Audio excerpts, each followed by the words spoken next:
బ్రతికుండగా కలిసి ఉండడం చేతకాక దెబ్బలాడుకుని చచ్చిపోయిన తర్వాత ఏడవద్దు రామాయణ సారాంశం.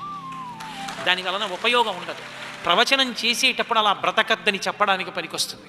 బతికున్న నాళ్ళు ఒక్క పుష్పగుచ్ఛంలోని పువ్వుల్లా కలిసి ఉండండి అన్నదమ్ములు. అందుకే రాముడు అంటాడు యుద్ధకాండలో, ఒక చోట లక్ష్మణుడు పడిపోతే దేశే దేశే కళత్రాణి దేశే దేశే చ బాంధవాహ తంతు దేశం నపశ్యామి ఎత్ర భ్రాత సహోదర అంటాడు. ఎక్కడికి వెళ్ళినా పిల్లనిస్తారు, ఎక్కడికి వెళ్ళినా బంధువులు స్నేహితులు దొరుకుతారు. తోడ పుట్టినవాడు ఒక తల్లి తండ్రి కడుపున ఈ శరీరంతో పాటే కలిసి పుట్టిన వాళ్ళు ఇక రారు. వాళ్ళు ఈ జన్మకి వాళ్ళు ఒక్కళ్ళే. వాళ్ళే నా తమ్ముడు అని పరిచయం చేస్తే వాడే, మా అక్క అంటే అదే, మా చెల్లి అంటే అదే. నాతో కలిసి పుట్టిన వాళ్ళు వాళ్ళే.